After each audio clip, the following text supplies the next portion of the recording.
Hey y'all, what is up? Keasbey here. So today we're going to be talking about my updated Floowandereeze deck profile for the May 2022 format. So just two notes. First, this is going to be an abridged version of the full long-form breakdown that will be coming in the next few days, where I'll talk more in depth about card choices and all that fun stuff. This is just going to be more of a basic rundown of the deck. Second note is that I'm still currently testing some parts of this list, but it's been so far so good. But before we get into all that, don't forget to drop this video a like, subscribe to the channel for even more, and check out the link in the description if you want to grab yourself a playmat. So without further ado, let's get into it. First, we've got 3 copies of Floowandereeze and Rabina. Really quickly, I'm just going to sum up the shared effects of all the level 1 Floowandereeze monsters right now. So, in addition to their unique effects, whenever they leave the field in any way, they are banished face up instead. While they're banished, if another winged beast is normal summoned, you can return them to your hand. And lastly, on resolution of their unique effects, you can normal summon another winged beast. All these are hard once per turns, and they all lock you from special summoning for the turn.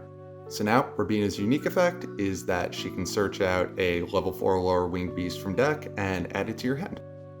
Next up, we've got 3 copies of Floowandereeze and Eaglin. Aside from the shared effects mentioned above, Eaglin on normal summon allows you to add a level 7 or higher winged beast from your deck to hand. Following that, we have 1 copy of Floowandereeze and Takan. Takan on normal summon targets a Floowandereeze card in your banish zone, spells and traps included, and adds it back to your hand. And our last level 1 Floowander is Floowandereeze and Stree. Stree on normal summon targets a card in either graveyard and banishes it. Next up, we have honorary Floowandereeze monster, Barrier Statue of the Stormwinds. Stormwinds prevents either player from special summoning any non-win monsters. Just a note, try not to think of this card as a win condition, but more of a card that enables all of your other win conditions. Alrighty, so I'm still testing this one. We have 1 copy of Harpy Harpist. Harpist is always treated as a Harpy Lady while on the field and has the effect that on summon she can target an opponent's monster and one of your own winged beasts and bounce them both back to the hand. Reminder that our level 1s will all banish instead of returning to the hand. Her second effect is that during the end phase, if she was sent to the graveyard this turn, you can add a level 4 winged beast with 1500 or less attack to your hand, which in this case is Barrier Statue. Next, we have 1 copy of Dee Crow. I love Dee Crow. It's a hard counter to Branded in Red, and it's easily searchable off of Rabina if you don't need to use the search for Statue or Harpist. Next up, our big birds. First, we've got 1 copy of Floowandereeze and Empen. So first, I only have 1 copy of Empen because I find it to be very easily loopable, but more on that in the long form video. Empen on summon allows you to add a Floowander spell and trap from deck to hand, then on resolution, normal summon any monster. Next, when Empen battles, during damage calculation, you can banish a card from your hand to half the attack of whatever she's battling. And lastly, as long as she's on the field, your opponent can't activate the effects of any special summoned monster that is currently in attack mode. Next up, we've got 1 copy of Mist Valley Apex Avian. I really like Avian. It's good once you've gotten into a grindier resource trade kind of game, and has some very fun loops with unexplored wins because it is not a once per turn. This is also a solid option if you're forced to use Dreaming Town early in a turn when it wouldn't be a good time to summon Ryza. Speaking of that, next we have Ryza the Mega Monarch, an absolute beast of a card. Ryza on Tribute Summon targets 1 card on field, 1 card in either graveyard, and then spins them back to the top of the deck. Then, if you Tribute Summoned a win monster to summon Ryza, you can bounce any card on the field, including itself, back to the hand. 2 notes. First, Ryza can use a Tribute Summoned monster as its entire tribute cost. Second, due to the way it interacts with wins sends to graveyard instead of tributing, but still treats the summon as a tribute summon. If you summon Ryza enabled by wins, you cannot use the bonus bounce effect. Now we have our hand trap lineup. First, we've got 3 copies of Ash Blossom and Joyous Spring. This is primarily for the Despia matchup and mostly there to stop Branded Fusion from sending Necroworld Banshee from deck to grave, but it also has a lot of bonus utility as well across the board. Next, and last for our monsters, we've got 3 copies of Dimension Shifter. D-Shifter is insane. If you have no cards in graveyard, you can discard him, and up through the end phase of the next turn, anything that would go to graveyard is banished instead. This protects from any hand trap that sends to the graveyard as cost, such as Veiler, Ghost Ogre Droll, and is just a really great card for this deck because we want all our stuff banished anyway. So let's get into our spells and traps. First, we've got 3 copies of Floowandereeze and the Magnificent Map. Map is our amazing field spell. First, you can reveal a level 1 Floowandereeze in your hand, then banish another Floowandereeze card, any card by the way, not just the level 1s, from your deck, and on resolution of this, normal summon the revealed bird. Remember, this doesn't count towards your game mechanic normal summon. Its second effect, if your opponent normal summons, you can activate Map, then on resolution, normal summon a Floowandereeze monster. Again, not limited to the level 1s. This also works on either player's turn. I also do just want to mention the effects on Map are hard ones per turn, but the activation of the card itself is not. So you can activate a second one if anything happens to the first, so you have access to it during your opponent's turn. Next, we have a 4th copy of Map, Terraforming. I've seen lists cutting this, but I think Map is just so important to get your combos really rolling along that I just like having additional access to it via our 41st card. Just to note, adding this as the 41st card does improve your odds of Map access by about 5%. Continuing on in the consistency department, we've got 3 copies of Advent of Adventure. Advent allows you to banish a winged beast from field or hand to add either a Floowandereeze monster or field spell to your hand. The really cool part of this is that it banishes for cost, so it still dodges Imperm or Veiler even if the search effect of it is negated. It's overall just a really great card for this deck. Following that, we have 3 copies of Prod of Prosperity. Since we rarely ever use our extra deck outside of niche toolbox types of cases, we can safely banish 6 to dig deep for starters, and safely use the other copies too if we draw into multiples over the game. Another pot card, we have 3 copies of Pot of Duality. Duality is basically a mini Pot of Prosperity, letting you excavate 3, basically for free, since the special summon restriction very rarely matters in this deck. Another great boost to our consistency. And our last consistency boost is 1 copy of Gold Sarcophagus. Another card that I've seen lists cutting, I think Gold Sarc is still a good addition to have, allowing you to simply banish a card from deck and then, if it remains banished, add it to your hand 2 turns later, acting as a miniature version of Map in that you can create a chain block and gain access to another small bird with it, or gain access to any Floowandereeze card via Toucan. Even late game, it can just be used as a card to move another card out of the deck that you don't necessarily want to draw. Overall, I like it. I think it really does help boost the consistency of the deck. Next up, we have 1 copy of Called by the Grave. Not really much to say about this beyond it can absolutely save your neck. I do want to talk a little bit about how D-Shifter and Called by the Grave interact. So if you open Called by the Grave, something that can be ashed, and Dimension Shifter, the order you should always do this in is ashable card first, then if your opponent doesn't negate it with Ash Blossom, just fire off the Dimension Shifter on the same chain. Awesome, no problem. If your opponent does attempt to use Ash Blossom, you go Chainlink 3 Called by the Grave, and then Chainlink 4 Dimension Shifter. This way, on the activation of Dimension Shifter, you will still have nothing in your graveyard because nothing on field has resolved yet. D-Shifter will resolve, banishing the Called by the Grave, which has already targeted the Ash that is in graveyard because it was activated before D-Shifter, preventing Ash from negating your ashable card. If you use D-Shifter first and then an ashable card, the Ash Blossom will go straight from your opponent's hand to their banish zone, meaning you can't use Called by the Grave on it. So just keep that play order in mind if you ever open D-Shifter and Called by the Grave. Oh man, now we have 1 copy of Unexplored Winds. I've talked in depth about Unexplored Winds elsewhere, so I'll just sum it up here. If you would commit a tribute summon by using 2 tributes, you can instead, the instead is important because it means this effect does not actually activate, send 1 monster and 1 card, any card your opponent controls to the graveyard, while still treating the summon as a tribute summon. You can achieve some insane loops with this in Apex, or this and N-Pen with an Advent.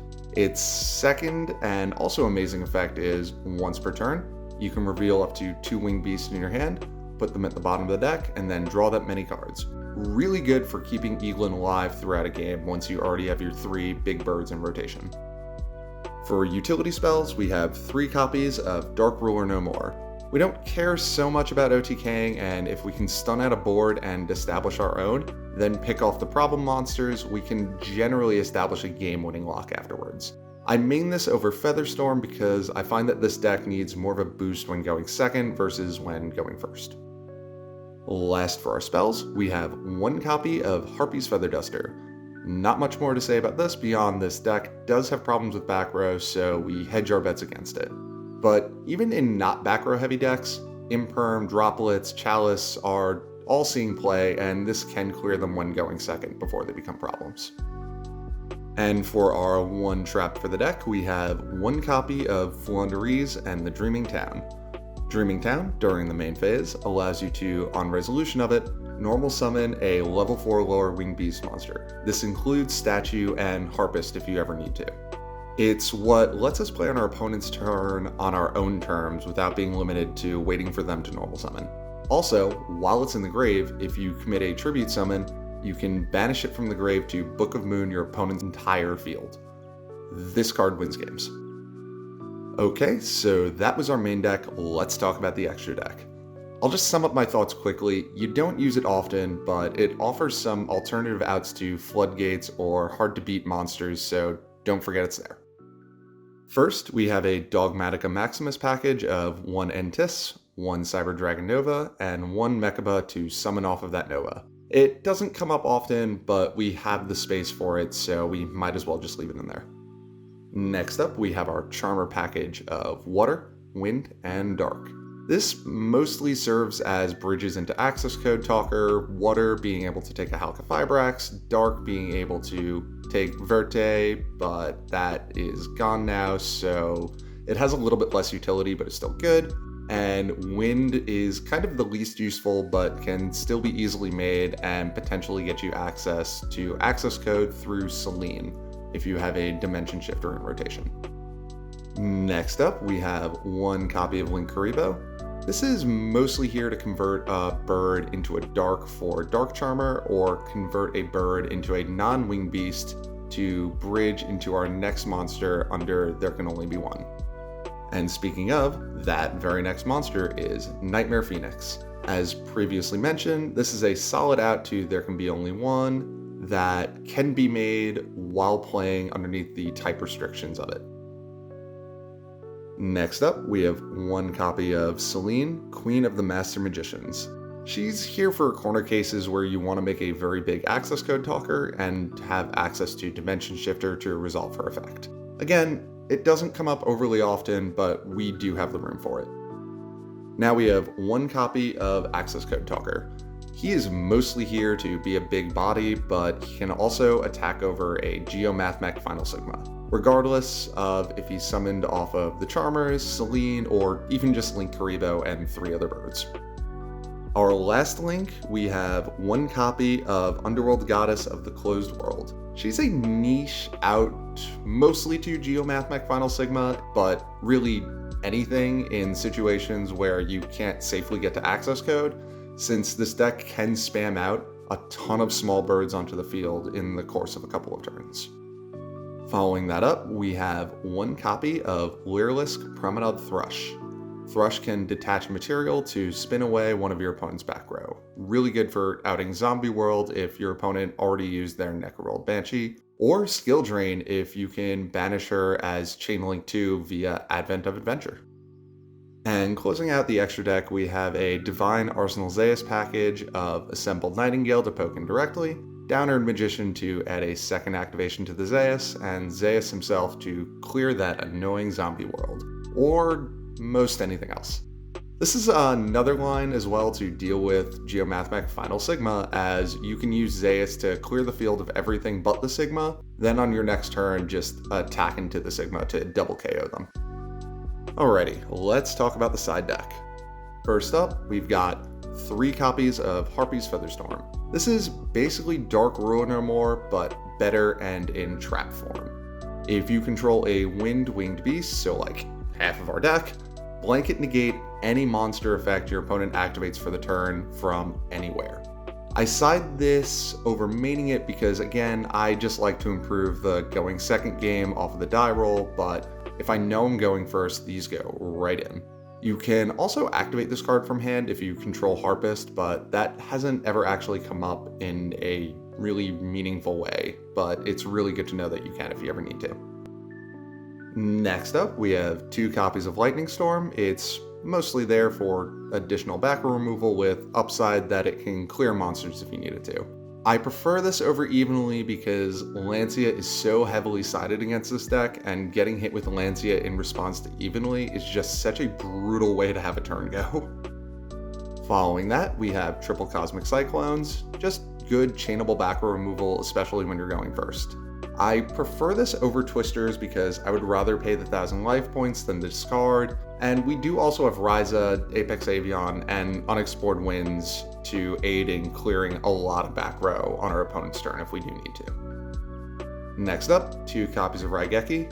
I'm still testing this out, but these are basically acting as a 4th and 5th copy of Dark Ruler No More, with the trade-off that while they can be negated by monster effects, unlike Dark Ruler No More, they do completely clear the monsters.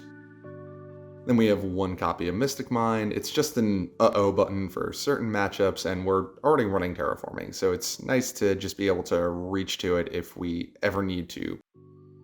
And for the sided monsters, we've got double Dankoseka. I did a whole video on what I like about this card, but to sum it up, summoning this on your opponent's turn via M-Pen once they've already committed back row is an absolute power move.